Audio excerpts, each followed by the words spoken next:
maybe that frequency that we were talking about before is more normal than receiving a text. I feel like it's the original technology. I have this philosophy that I call feminine form herbalism. And it's basically that this information, like we all have access to the wisdom of the plant. It is in our blood and our bones. Our grandmothers' grandmothers were accessing this information since the beginning of time. You could even say that that their information is in the earth because they've then decomposed and become part of it. And also the past plants have done the same. And so it's all kind of being recycled in that way. But I think I agree with you. Like, I think it's more normal to communicate with plants on a spirit to spirit level than it is to study their information in a book. And not that studying their information in a book is bad. It's cool that we have that. It's amazing. And it's a big part of learning about them. We can't just study what someone decided a long time ago in a textbook. We also have to consult with them on a spirit level in this like original form of technology to access the big picture. This is the Space Whispering Podcast with Rainy. Thank you for joining me today, for trusting me that every week I will release an episode. Today is episode 16. It's the second episode of 2025. Wow, I love it. I'm just so grateful for my community, for the people that are saying yes to be a guest, for the listeners worldwide, people all around the world. Like, how? When did this happen? Thank you for your support. Please subscribe. I release clips on all social medias, TikTok, X, LinkedIn, Instagram, you name it. A clip is out there, and the links are in the show notes. Please reach out to hello@rainy.co. Comment, like, recommend guests. I'm here to listen. Today's guest is Samantha. I really enjoy this episode so much. The episodes don't come out in order.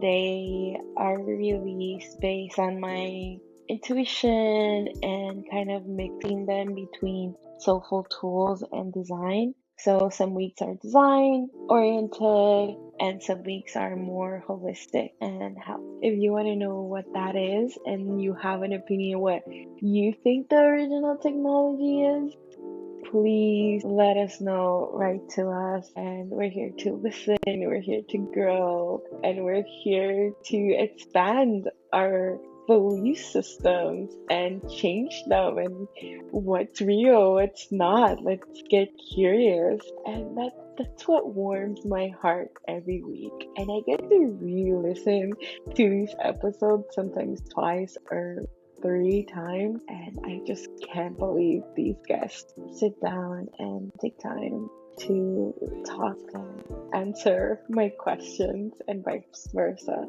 So thank you, community. I love you so much. Samantha is a gem. She is definitely a fairy in fairyland. And if you don't believe in magic, listen to this episode, and I think your mind will be changed. Thank you so much. Hello. ¿Cómo estás hoy? How are you today? I am doing really well. It's like a nice, misty, foggy fall day here, which feels just really clearing and enjoyable. How are you? I am good. Where are you again? South Carolina, you said? I'm in Western North Carolina, so the nearest city is Asheville. But right now I'm in the small town of Hot Springs, which is right along the French Broad River. Wow, beautiful. Can you see the river or you walk to it? I can see the Spring Creek from here, and then the river is up in town a little bit more. But all summer long, I go and paddleboarding and all kinds of like boating excursions on the river, and there's just incredible wildlife. I am in New York right now, and it's also foggy a little bit. So the sun I can't see the sun. It has risen, but I haven't seen it. But what it does is all the leaves are falling and they're changing colors. And it felt so bright today, like the saturation of it. because the sun is covered. So there's a lot of colors in the streets today, and that felt very nice.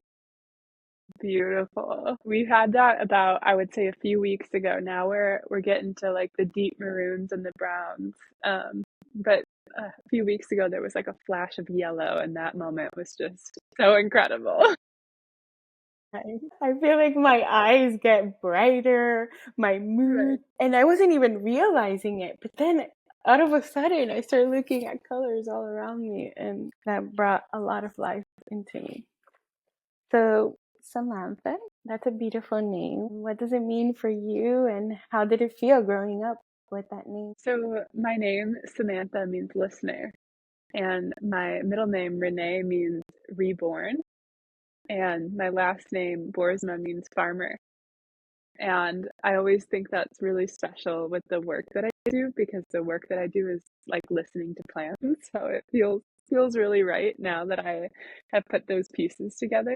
I would say growing up, I was relatively neutral about it. Now that I understand the meaning and feel like it really fits into my life, I feel really appreciative of that, and just kind of in awe of how names, like without intentionality behind it, names have this way of fitting us. It's so cool. It is cool. It is cool. So every time that I call your name, I'm calling listener. Hi, listener. Something that brought to mind the power of pronunciation and the power of calling someone by their name. Yeah, like every time you're calling someone in. Yeah, Samantha. It's a beautiful name. And Renee, I didn't know that. It's also a beautiful name. Thank you. Not too far from you. But I was thinking, like, is Renee French? I feel like it might be. Yeah, my grandma was French Canadian. Yeah. So you mentioned a little bit about your work. What do you do for work? So I work with plant spirits, specifically creating flower essences and working with people one-on-one to create balance and healing for them by working with the plants and their energy and their magic, and kind of attaching this back to the listener name for a second. My whole life I really had this gift of listening to the subtleties, and I think that's what I do. Like I listen to these really subtle unseen energies and translate them for other people and blend them together for other people to create balance for them. So what are spirits of plants? Is it like each plant or type of plant has its own like energy, identity, or it doesn't matter even the type, just that depending on the region that it is? Or I think it can go kind of both ways. So like for example, with working with flower essences, a lot of times we're communicating with like the mother spirit of that particular flower and connecting with the energies that that particular flower brings through in order to utilize its vibration to create healing within our human bodies. But I think it can also get as granular as like, if I'm connecting with the oak tree on this land versus the oak tree, in where I grew up in the Midwest, I think they can have very different stories to tell us, and we can develop relationships with individual plants as well as like bigger classifications of plants. Yeah, so in terms of flower essences and working with people with plants for healing, I'm more so working with like the mother plant of, say, like evening primrose or rose or mugwort, and just kind of the greater themes that wise ancestor tends to bring forward. yeah, I feel like there's so much unknown or known but not really spread about this, because I'm wondering if you tune into the vibration of the plant, and then that vibration kind of, we have that as well in one part of our body. Is that how it works, or that's why it's healing to us? Yeah, so it's like it's similar in a way to homeopathy, where it's like you're treating like with like. So we're finding a like resonance within a plant that can come then shift the vibration within ourselves by matching us where we need to grow. And plants are so intelligent. They've been here for way longer than humans. So the way I see it is they kind of just tend to know where to go, and then having their resonance in our body kind of our body then matches that and raises us to that frequency internally. So it's almost the opposite. Okay, so we match the vibration of them. That's the way I see it, because their vibration is like lifting us up and out, like helping us like shake off the old stories or the projections or the judgments or the outdated belief systems that we're carrying, to meet them where they're at, so then we can kind of receive their medicine and integrate their wisdom. That's so interesting. I never thought about it that way. And how did you come to this? Like, were you called? How was your process to get all the way to be able to understand plants? Yeah, it's interesting, long, winding road. But I would say particularly the plant information opened up when I moved to the land that I am typically on, which is not where I am right now. It's in another town in Western North Carolina, on this piece of property that I moved onto, which I call Fairy Mountain because it's built atop all of these quartz crystals. It's so abundant with butterflies. There's just wild herbs and plants everywhere. And, I'm here in the Appalachian Mountains, which are like the oldest mountain range, I think, in the world. Don't quote me on that. Definitely in the US. And so there's this really like powerful energy here. And obviously there's the energy of all the native people who lived here prior as well. You can really feel that. And so I would say that the information opened up to me on a bigger level when I moved to this land about 4 years ago. I moved from Portland, Oregon, which for me was, I had moved there from Chicago. So that was already like a really big shift. And I felt like I was a lot closer to nature. But then when I moved here, I live in a very remote place. There's only one other house nearby. My view overlooks the valley, so you feel very alone. And there's not a lot of like exterior effects in in terms of like even internet or phone poles or anything like that. And so it's very quiet, energetically quiet. And so when that happened, the plants got very energetically loud. And I found that I just started knowing things that I had no business knowing, and knowing who plants were, being able to hear them more, being able to understand how they worked more, where they worked in the body. And things really opened up a lot when I moved. Incredible. Well, I remember in school, one of my teachers was like, I can't wait for 2000. I was born before the 2000s. I remember him saying that. Like, it was so clear to me. And he was saying we might be flying in the 2000s. And I just can't wait. I'm excited. And of course, now we're going through another revolution of technology that we haven't even seen yet. It's similar. But what ended up being was the internet, the Wi-Fi.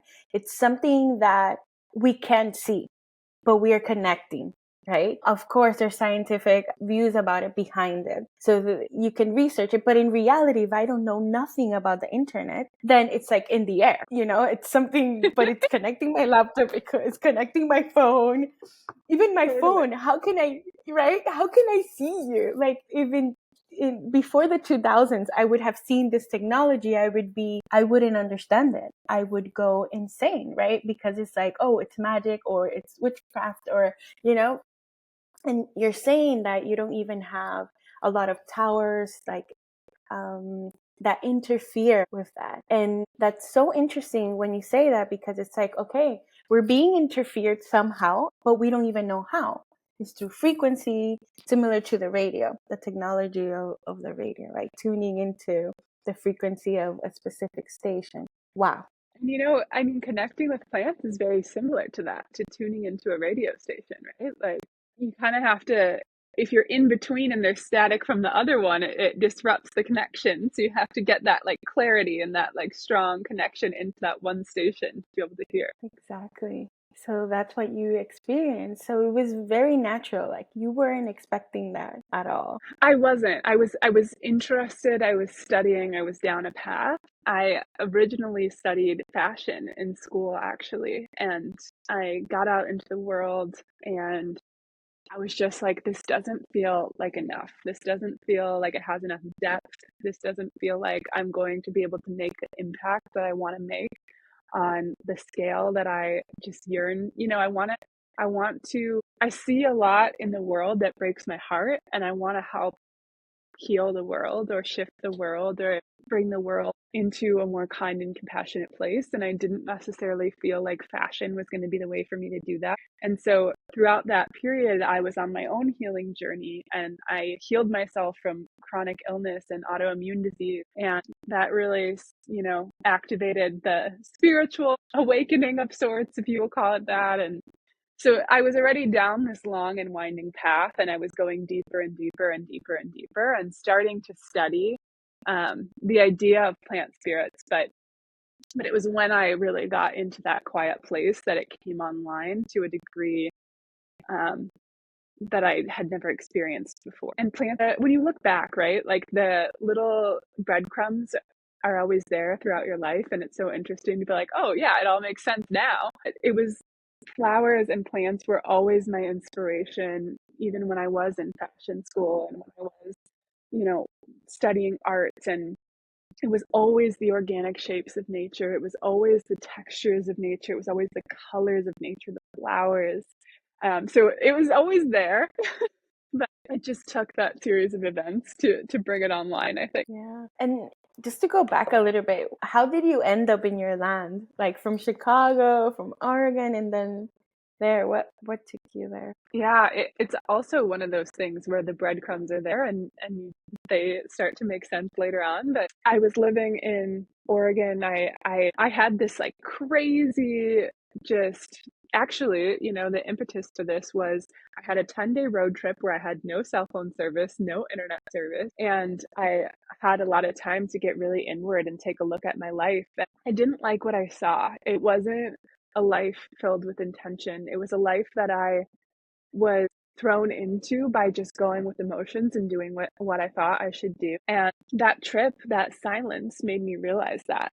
And so I got back home from my road trip to Chicago and I was just like, I blew it all up. But I had this knowing inside of me that I had to move. I had to differentiate myself from my hometown. I had to get out of the friendships that I was in, the relationships that I was in. I needed something bigger.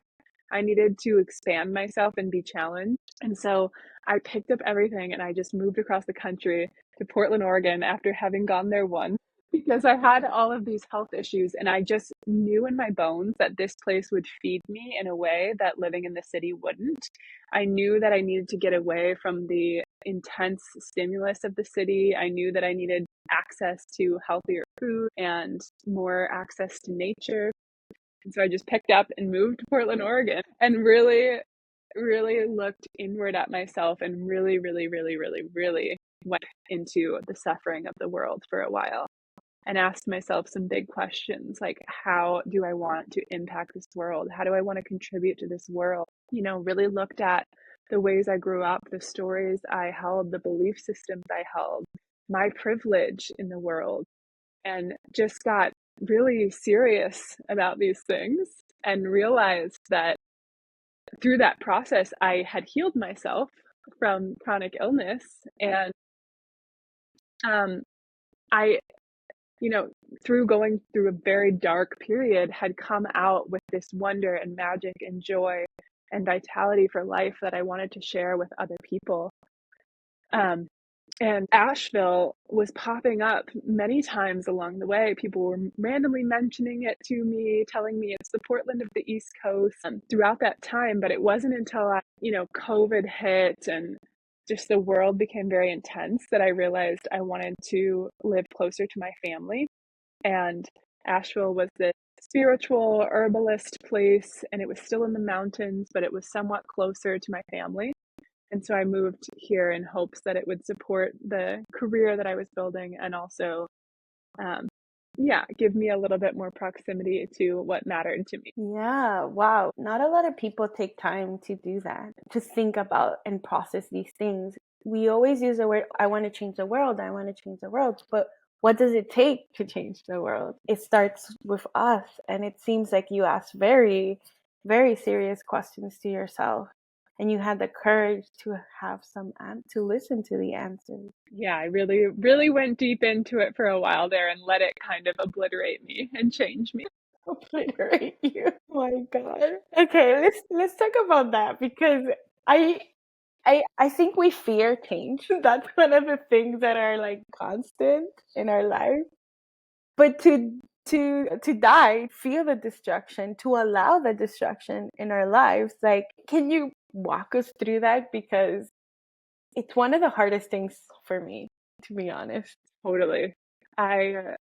Yeah, I mean, I'm not going to lie to you. It was very challenging. Yeah. It was very scary. I really sought out a lot of support. I would recommend anyone who's going through that process, like seek out a therapist or a spiritual advisor or someone who can support you through that process. But I was like all in. I was supporting myself from every angle. But for me, it was the biggest part of the destruction of past self, if you will, was I grew up extremely religious. I went to Dutch, like almost all Dutch, Protestant, Reformed Christian school from preschool to 8th grade. And I just always had this longing inside me for more. I had a 32-person class, and I made a PowerPoint presentation for my very Capricorn parents when I was going into high school. And I was like, these are all the reasons why I need to go to a public school, and I need to be introduced to more ideas, and I need to learn different languages, and I need to experience more people. I need to experience more of the world. And they bought it. And so I did that. And that was very shocking. That was maybe my first little obliteration of self, because I was very shocked by the real world. I was extremely naive, and I thought that everyone just wanted the best for everyone and to do good. And I was very struck by the fact that that wasn't true.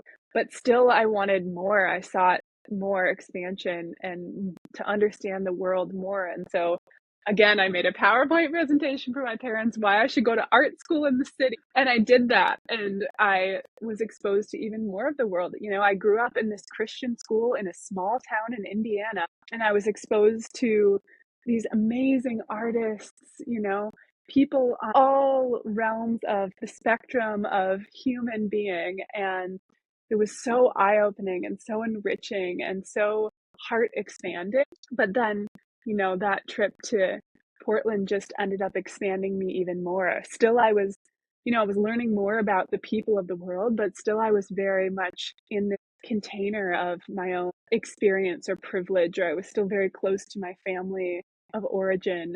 So being far away and being far off on my own, like really intentionally investigating people's experiences in different classes, races, parts of the world, how my actions affected people whose job it was to harvest avocado.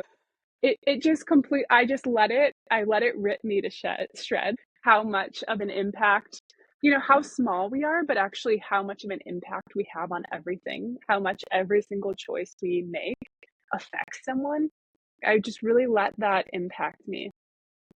And I had to look at the parts of myself that were very uncomfortable, that hadn't known any other way, and that had been very clumsy in the world because of it. And it's very, very difficult to do. It's very uncomfortable, but I would really recommend to anyone to just make sure that you have the tools and the support around you. For me, that was Hakomi therapy, which was very helpful, getting into the body and feeling things within, instead of having this mental loop going on that you're somehow bad because of these ways that you're affecting the world. Instead, just letting those big feelings process through you and move out, and just let them change you. I don't know. Yeah. What was the therapy you mentioned? Hakomi? Hakomi, yeah, it's like a very specific, I think it's somewhat somatic, somewhat mindfulness, just a very specific method of therapy. Yeah, I've never heard that before, to be honest. I feel like it's relatively niche, but Okay. But you found it. But you found it and you used it it. found me. It found you. I like that. I like that. So how did you mentioned a lot about your knowing and your desires. Like you were like, I'm going to go to a bigger city, but then I'm going to go to a silent, remote place. You went through this whole journey to get to where you are. And at the same time, because of this strong knowing that it seems like you've always had this knowing. I know it's hard to express it probably, but if you have words to kind of help other people know that they also have that knowing inside them, that guide. Gosh, absolutely. Yeah. I was just having a conversation with a friend who was thinking about doing a big move yesterday. And I'm like, well, it sounds like you just, like, it just feels right inside of you and things are just falling into place. Like, I don't want you to leave, but I encourage you to follow that, because it is really hard to put into words. It's a very subtle thing, right? Like this little tiny moment of, this just feels right. Like, I think it's an orientation of your body almost. And I wonder if somatic practices help with this because we then get more into our body, right? But it's like almost this little tiny, just like the way your body like responds to something. It's very subtle, but it is something that I've experienced my whole life. And, that kind of goes back to what I was talking about at the beginning with the being a listener. It's like, I've always had these extremely, extremely subtle, like little gifts and whisper that I've just had to learn to trust. I would really just encourage people, when you feel it, you just deny it. So can you challenge yourself in that moment to just trust yourself and see what happens, even though it can be really scary? Because a lot of times that knowing is telling us something that our logical minds do not agree with. Our logical minds are like, what? You want me to do what? You want me to go somewhere where I know no one? Like, but when we follow Yes, them, they're always like vital keys to our evolution, aren't they? they are. They are. I know. I see back through my journey, and it's the same thing. Like, there's a lot of things that I would never imagine that I would do or accomplish. Or there's certain things. It's all because of that knowing, which is even scary for me to say it. But if I look back, I follow these hunches and they guided me to places I would never imagine. And so when I think of the future, in the sense of it's not something that I want or an award, it's almost like that feeling of surprise or wow, because I followed that knowing. So thank you for sharing that. That helps me a lot. And it takes a lot of patience, right? Like when you're waiting for that, because it's kind of a rare thing. It is rare. But it seems like it's not rare for you though. I would say for me, it's in like big life decisions that I really know. Then in other times, it's more of like I would say that I'm picking up on like the emotional undercurrents of situation. I don't know if that makes sense unless it's like a similar experience for someone else. But it's like I don't know, I can just read like I'm triple water in my astrology, so maybe that's part of it, but I feel like I can just read like the emotions that people are experiencing without them having to express them, if that makes sense. It's so cool. That is so cool. It's a weird one. It's a weird one, but it's actually, I was listening to a podcast with Trevor Noah, and I don't remember the name of the podcast, but it has a CEO. And he was talking about that he's tuned into the emotions of other people. And one of his journey has been to detach himself from that, knowing that certain things is going to happen, but not controlling it. Because before he would control it, other people's. Absolutely. That To is a control big the part of the situation. journey. Yeah. Yeah. Knowing, but then releasing it and not control. Yeah. Allowing it to be what it needs to be. So he mentioned that. And that's interesting. He says it comes from being hyper aware when he was younger, like with his family situation. He just became very aware of certain things and like currents. And so when you say the currents and the waves, so you're the second person I hear saying that. You mentioned space whispering. Sorry, you didn't mention space whispering. You mentioned whispering, like it's a whispering. And I call what I do space whispering. And it was my friend Megan that came up with that name. But when you said it, it excited me because that's when I enter a space that I'm called to remodel or that I'm called to just assess and consult, there's something about the space that immediately I start seeing things in it. Like it's saying, oh, I want this here, almost the space is speaking to me, but also the people as well. But I never saw it as I was reading or they were speaking to me. I just thought it was like a normal process. And when Megan came up with the space whispering, and you mention it now, it is true. Everything around us is giving us information. Everything around us is, I don't like using the word speaking, but it's sending us a message. It's sending us a current of a wave or a message. It's so magical. It is magical, right? It's so But magical. I mean, there's so much similarity for me of what you experience and just working with plants. Like pretty much the same thing. yeah, and the thing what I'm learning is that that's the normal. So before technology, before all of this, that was a normal way of us communicating. We just have forgotten. For example, there's like sometimes I think about someone. Someone comes to my mind, right? The day before.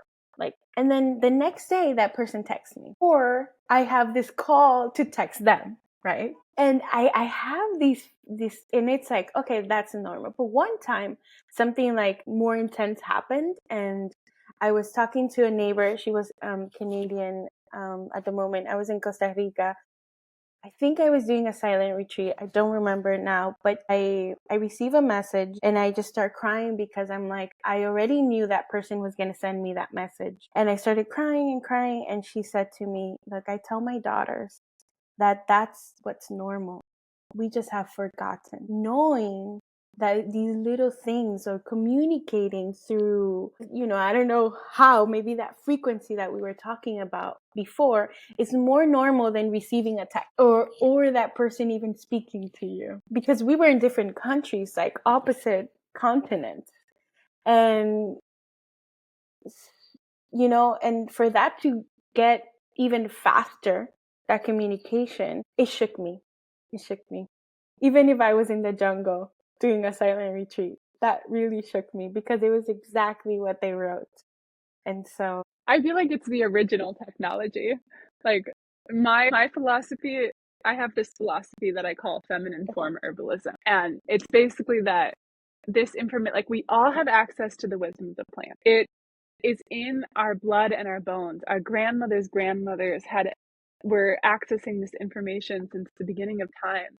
You could even say that their information is in the earth because they've then decomposed and become part of it. And also the past plants have done the same. And so it's all kind of being recycled in that way. But I think I agree with you. Like I think it's more normal to communicate with plants on a spirit to spirit level than it is to study their information in a book. And not that studying their information in a book is bad. It's cool that we have that. It's amazing. And it's a big part of learning about them. However, there's also this huge part that we have access to that is very much needed to get the full picture, right? Like we can't just study what someone decided a long time ago in a textbook. We also have to consult with them on a spirit level in this like original form of technology to access the big picture. And from my perspective, plants are always evolving as well. And so the information, the healing energy that they can share with us, the more that we evolve, the more we can receive from them. And so I find it really important that we like continually access their information in this way to add to our understanding of how they can work with us and how we need to work with them as well, how we can help them. But that reminds me exactly of what you're saying. Like, this is the original technology. I know. And when you say the original form of technology, what comes to mind is like we're coming into a new revolution, which is the AI. And we're going to see a different evolution of what technology is in our physical world. Another question I have, it's about the healing process that you went through and how do you help other people to heal? I think that is an interesting territory because I don't think that I really help other people heal, but I think I hold the space for them to see themselves, hopefully. Like when I'm working with someone's energy, I am not putting my energy onto them at all. I am just helping them connect and allowing the plants to do what they need to do and show them the places within them that they can help them heal. And I'm translating, I'm relaying what plants I see, what plants come forward that want to help them heal, but I'm not imposing myself upon them at all. And so I actually don't even think I could say that I'm the one helping the healing because I'm really just a translator, you know? Like if someone's translating between languages, like they're almost just like a bystander. And that's kind of what I'm doing. So I'm just being the bridge, I guess.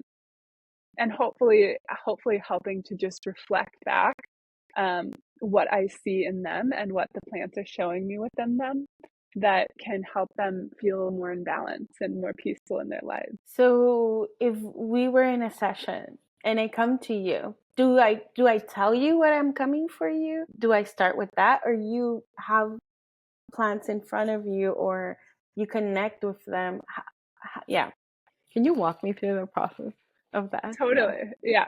So normally I just start with a little somatic practice to get us into our bodies. And then I ask the person in front of me, what's coming up for you right now? Like, talk to me a little bit about it. And then we ground and clear, and I look into their energy and see which plants come through. Sometimes it's 2, sometimes it's 5. They can be very chatty. So So cute. in my mind's eye, I'm looking at the plants, working with them, just directing their energy, asking them what I need to know, what this person needs to know, and creating the energy healing in their field.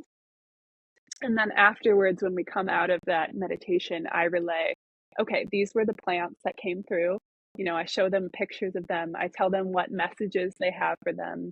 And then sometimes we'll go on like a little visualization journey so that they can meet the plant in their visualization and see what information comes through for them.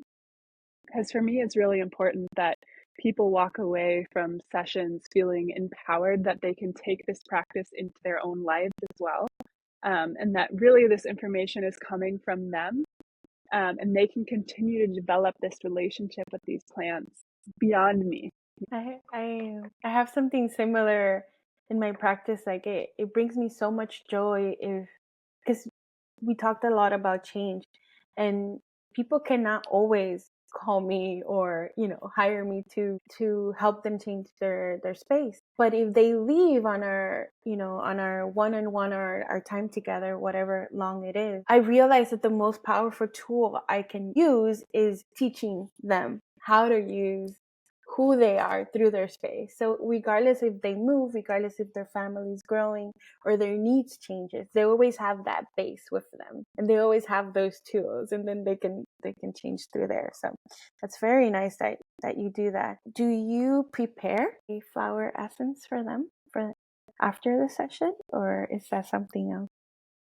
I do. Yeah. So I love to make custom flower essences for people so that they can continue to work with those allies and just see what kind of shifts it can make over an extended period of time. It's one of my favorite parts, honestly. I get so excited about the magic of flower essences because it really supports the subtle. It really challenges us to slow down and to really pay attention to what's happening inside of us.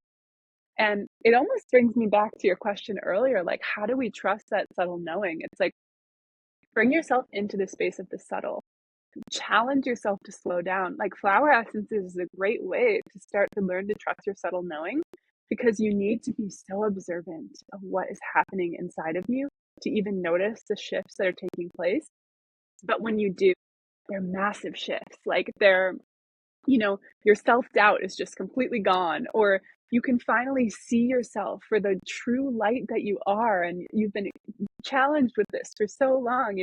There are actually these big shifts that occur, but they can feel so subtle because it's just like a change in your orientation to yourself. And so that's why I love flower essences so much. I think they're a very like rebellious and defiant medicine, especially in the society that we live in, because they invite us to, we can make a flower essence without even picking the flower. It has such a minimal impact on the environment. It has such a gentle impact on our bodies, and it really asks us to slow down. And I just think that is so kind of rebellious in this society that we live in. It's true. It is true. We do value busyness and things. When you say you slow down, what comes to mind is like when I'm walking sometimes in the city, I'll see a flower and I'll stop and I'll just like look at its color, look at it or smell it. Sometimes I ask permission, like, can I smell you? Or check, if there's other insects around it, then I'll leave it. But when I smell it, there's like, wow, I can smell a flower. They have such a specific smell as well. It's not only how they look or the colors, but their smell is so powerful. And it does calm me. It calms my nervous system, makes me feel more present. Well, I mean, they teach us so much, right? Like that's such a beautiful reflection. Like they teach us nervous system healing. They transport you in an instant. Like the time and space can slow down when you interact with them. And they're such a beautiful form of expression. Like there's such an expression in all forms. Like they invigorate all the senses with their expression. They're just so special. They are, they are. And so one thing that I'm very attracted to your brand and your designs and your website and your newsletter. I love it all. Thank you. I know how was your journey for that to come up with the branding, even the bottles you use? I've never seen, bottles like that for flower essence. It's very unique. Thank you. It was definitely a journey. The spirit of the spiral path contacted me before I really understood fully what it was. And it was all about this color of the bottles. Like this color was extremely important. And I wouldn't say that I necessarily enjoy that. Like I've come to enjoy that bright blue, but I wouldn't say that I necessarily was one of my favorite colors. But this bright blue was very loud. And even before the name, all the guides of the spiral path came to me and revealed themselves to me and showed themselves to me. And I just listened and I put them all out on, a PowerPoint presentation. I think this was before I even had a Canva account. And I was like, okay, this is what it is. I don't know. And then over time, the name came to me. And then I started working with a branding designer, and actually it was an interesting process because I feel like working with the plants, there's this really playful, lighthearted, fairy-like aspect to the work, and then there's also this really ancient, deep, like earth mother, just grit of the earth, soil aspect to the work.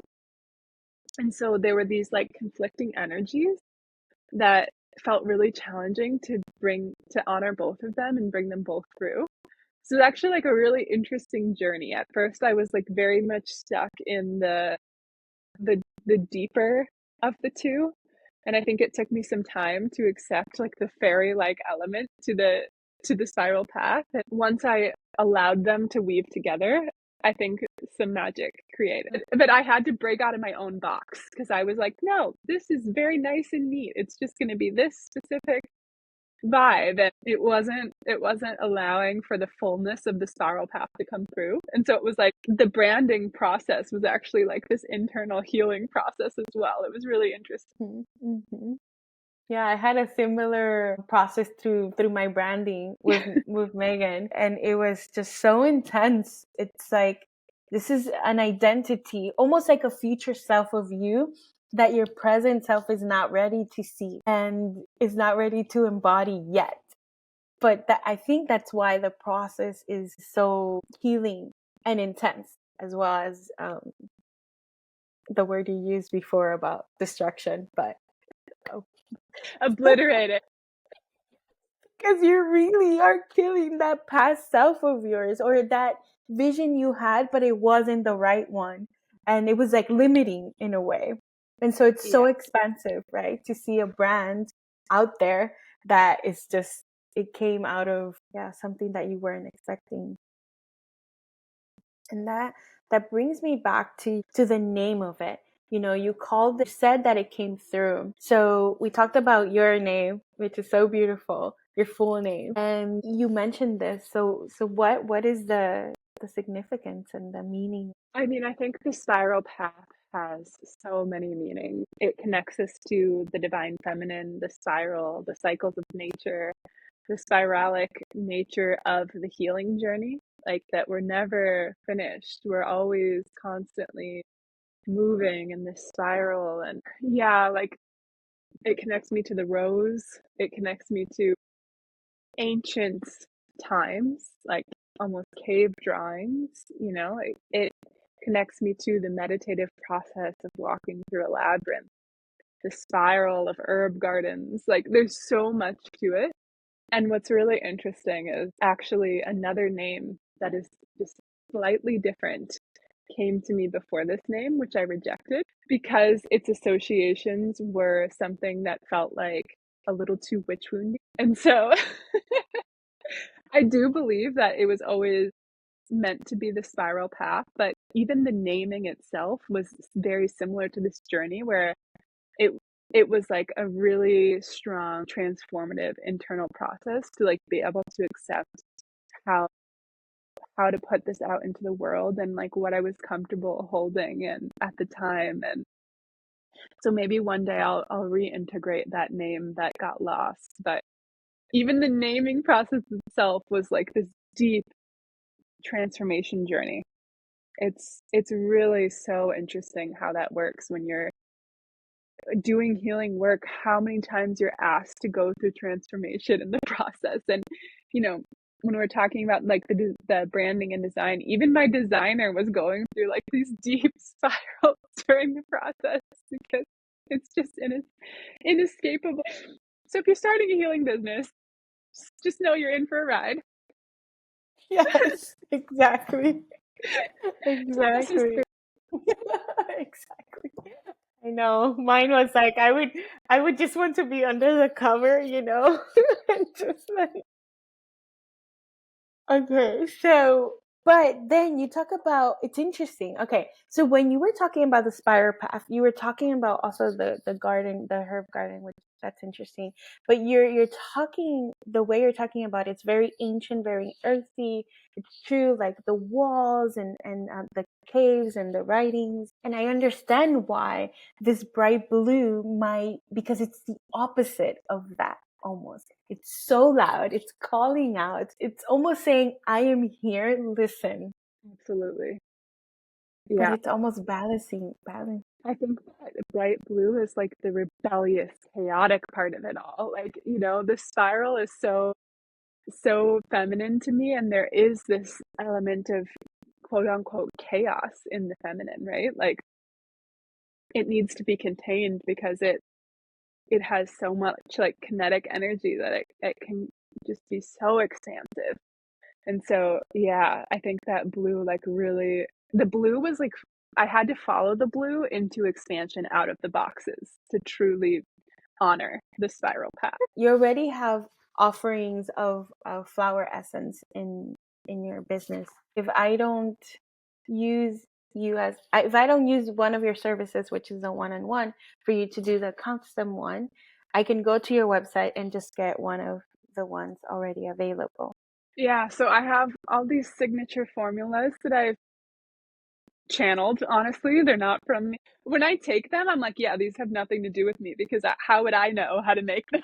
This is beyond. It's such a cool and humbling thing. But so I have these signature formulas that I've channeled, and they say plant ally for this, and the description can help you understand if that is for you. And then I also have these signature sets. So I've recently launched these signature sets, which work with 3 of my signature formulas and take you through a bit of a healing journey.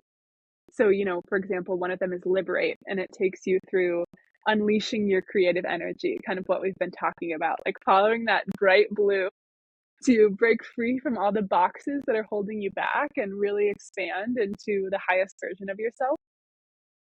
And so the sets do that over about a 6-week journey. And then I also have single essences, over 50 single essences. And you can read through those on my site, but I also have a little flower oracle. So if you want to leave it up to, you can play with my flower oracle on my site and see which flower you get. And a little message will be revealed for you, and you can see if it resonates for you. And so that's just a little fun way to help guide you to finding the right flowers for you. That is so cool. Thank you for that, for having that offering to the world. Can you mix can you mix several of the 50 flower essence that you Totally. have? Totally. Right now, I'm only doing custom blends I do flower essence consultations as well.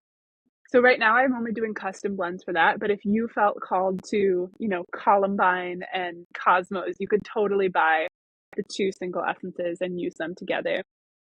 Personally, I recommend, please feel free to do whatever feels right to you and trust your intuition.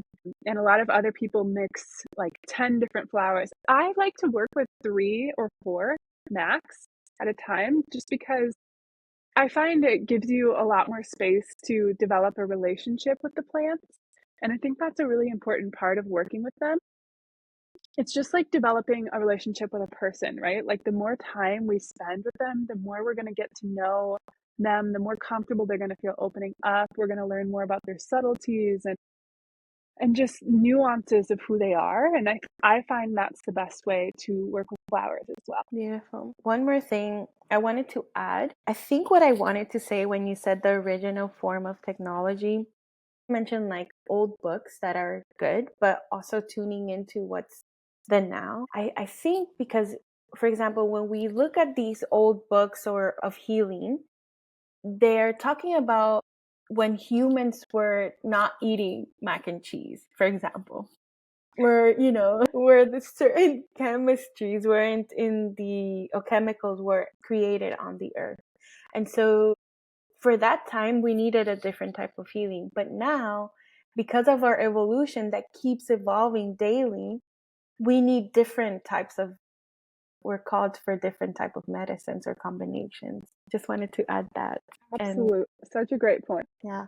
And I just want to say, anything else you want to share with everyone and how we can find you? Oh, I mean, just thank you so much for having me here and for listening. If you've made it this far, I really, really appreciate and honor that. And I just like to share that, this is all within you too, and you can access this information anytime by just creating space and quietude in your life. And yeah, it's nothing special about me. So I highly encourage you to explore it for yourself. But if you are curious about my work, you can find me at thespiralpath.love. And that is my website. That is my Instagram. And yeah, that's where you find me. Thank you so much for having me. Yeah, I'm excited. Thank you so much. I can't wait to share this with the world. And so much information. Every minute was full of knowledge and beautiful juiciness. Thank you for your I'm so energy. grateful to you. Thank you for your energy and for creating this space. Besitos. Space Whispers. Thank you for spending time with me today. Your host, Rainy, on the Space Whispering podcast. I hope today's episode gave you something to reflect on, inspire you, or energize you to create something beautiful. Help us grow this soulful community and spread the love by subscribing to the podcast, leaving a review, or sharing this episode with your community. If you're feeling called to transform your inner or outer spaces into a true reflection of you, let's connect. Schedule a discovery session with me at rainy.co or Instagram rainy_. What soulful actions will you take today? Keep listening to the whispers of creation and let your soul's magic flow into the world. See you soon. Besitos.